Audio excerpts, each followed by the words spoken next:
Did I do the right thing? Should I have left teaching?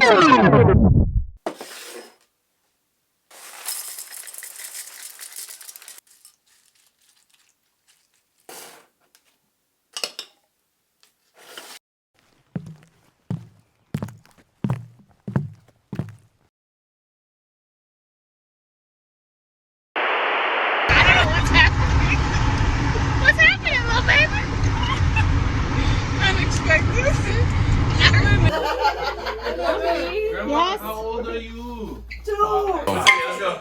Oh, the president. The black president. The only black president. Oh, wait. Well, it's Christmas Eve today, so I don't know what day this is going up, but hello. Welcome back, future millionaires. If you are new here, hit that subscription button below and turn on the notification bell so you get every single time I upload a video. I have been a terrible YouTuber this year, and I sincerely apologize. My 2020, I released like 40 videos.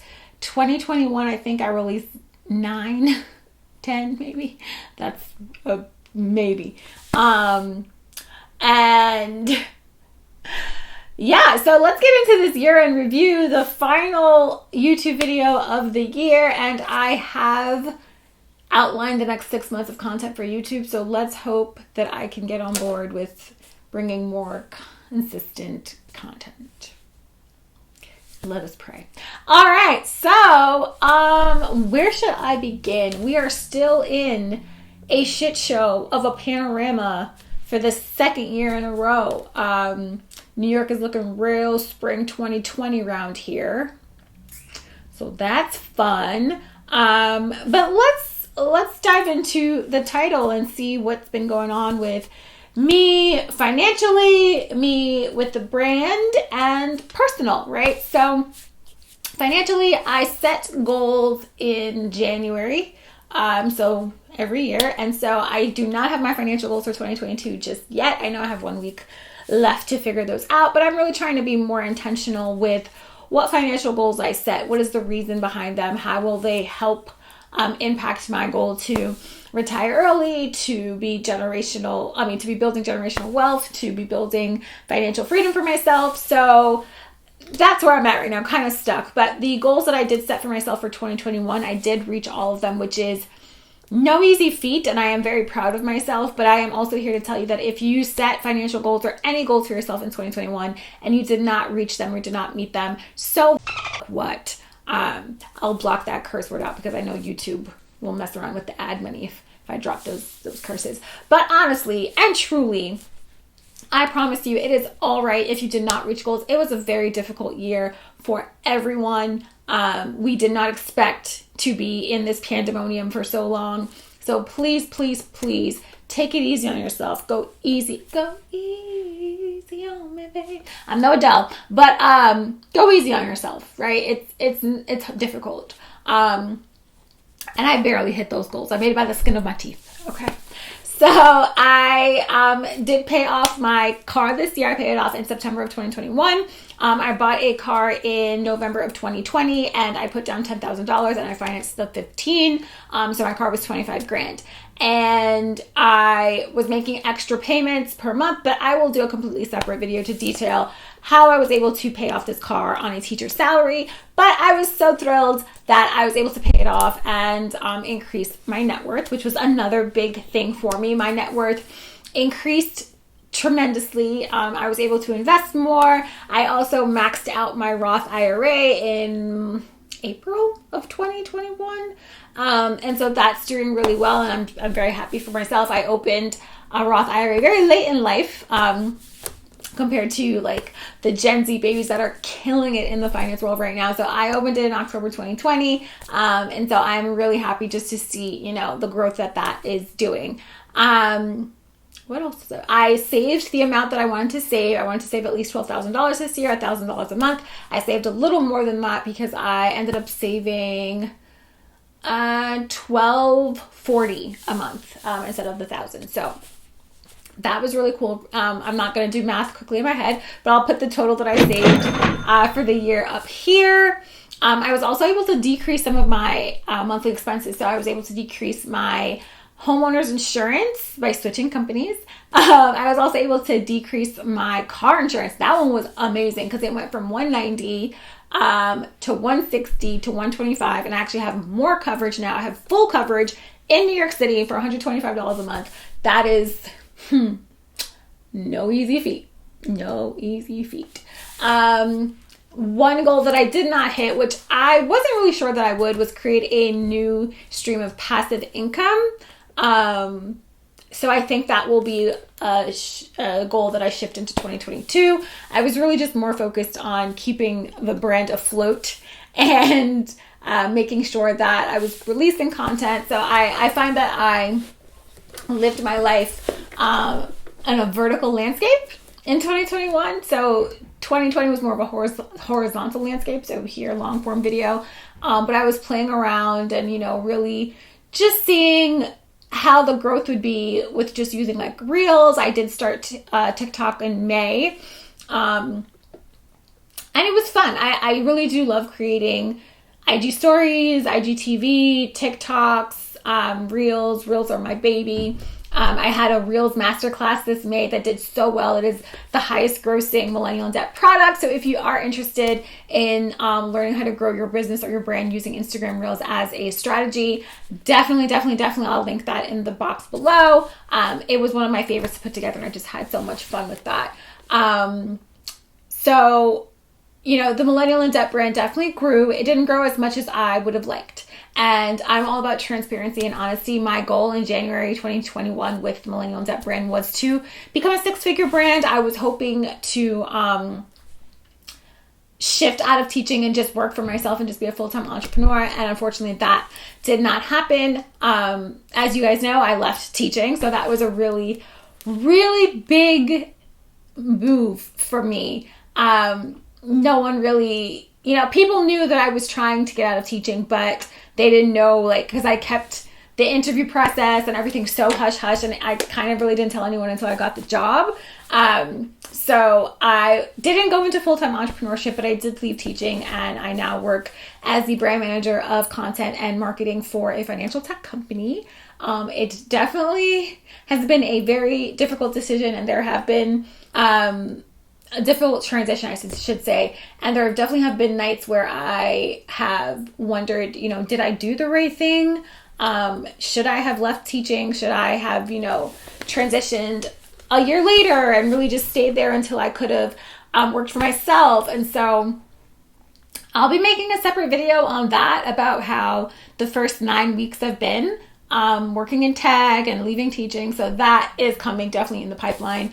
But yeah, so business-wise, I didn't hit the goals that I wanted to, but I didn't, give up and say, well, screw it. I just, I'm refocusing and creating a content marketing strategy and building the pillars and definitely hiring help. I'll be hiring an assistant in January. I will be rehiring, I never fired him, but rehiring my editor for YouTube videos. I just kind of stopped making videos, but I love Jonah.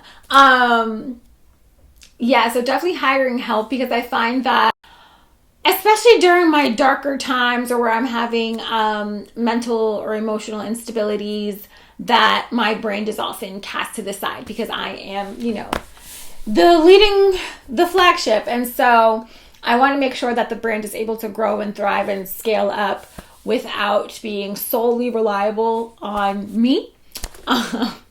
So that's definitely a thing. And, we're hoping for a six-figure year in 2022. So hold me to it. If you see I miss a week or so on YouTube, come in the comments, come in my DMs and be like, girl, where you at?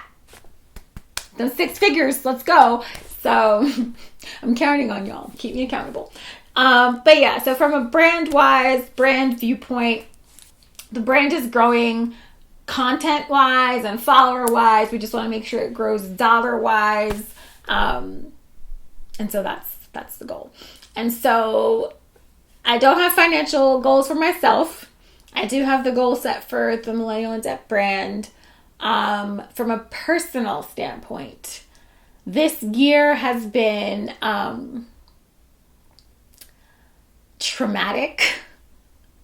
the drama in you, girl, has been traumatic. It has been sad, hurtful, but also it's been beautiful and exciting, and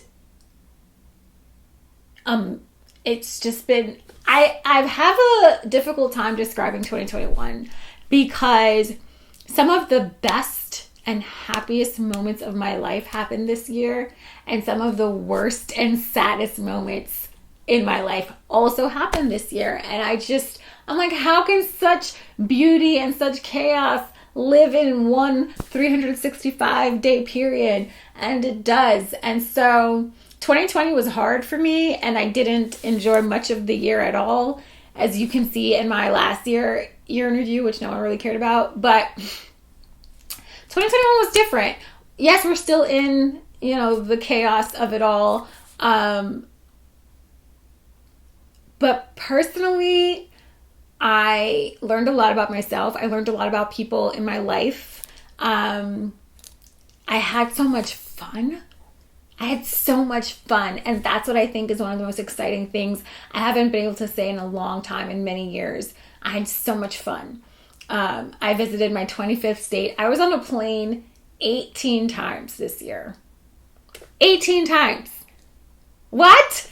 I traveled a lot, which is definitely one of my, is that a love language? It's not a love language, but I did travel a lot.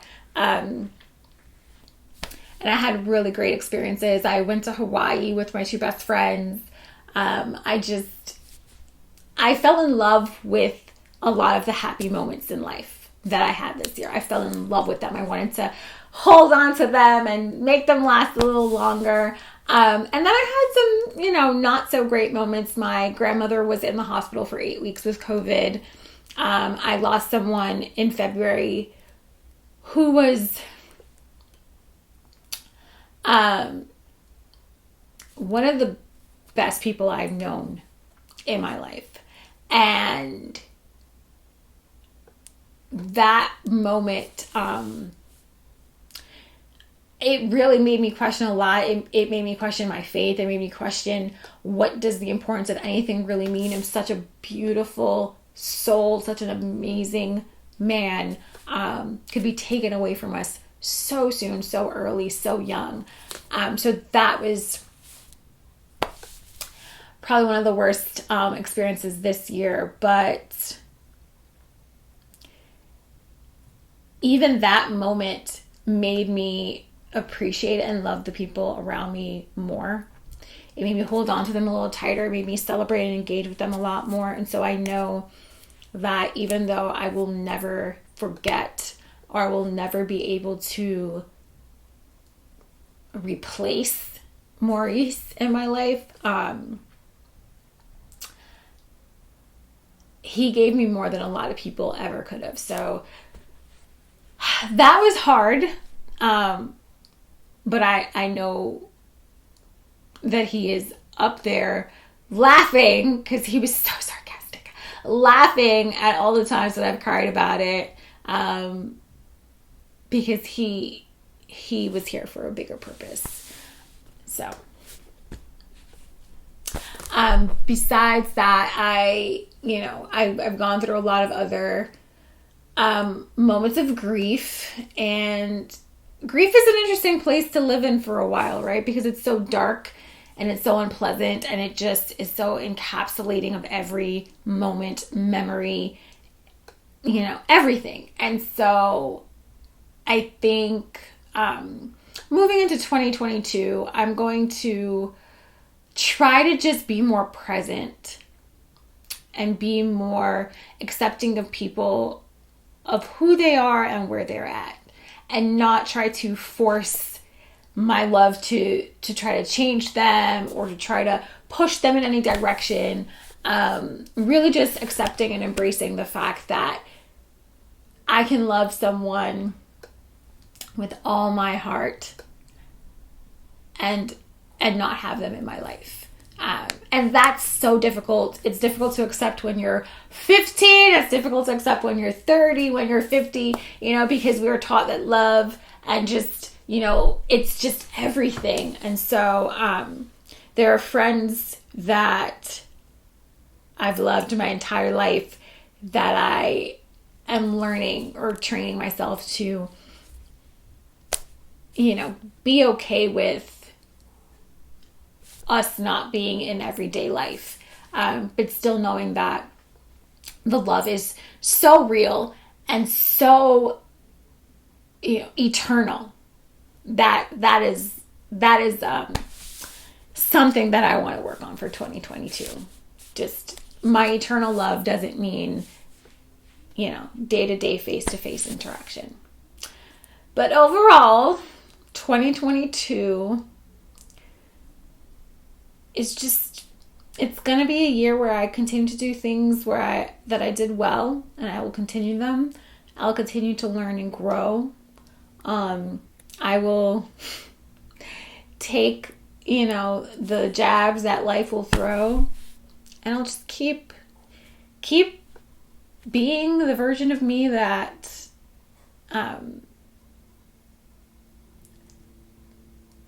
keep being the version of me that I love, and keep presenting that version of myself to the world, and keep giving that version of myself to the world, with boundaries. Definitely boundaries. But 2021, thank you.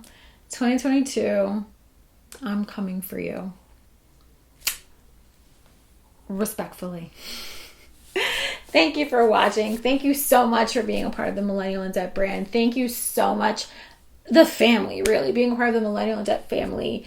There would be no Millennial In Debt without you. And I hope to continue to interact and engage and support and build content that is meaningful and that is impactful and helpful for years to come. And here's to hoping a book deal comes in 2022, because your girl is ready to be an author. Let's agents, editors, ring my line. Your girl's ready, okay? Where's my phone? Your girl's ready. Bye.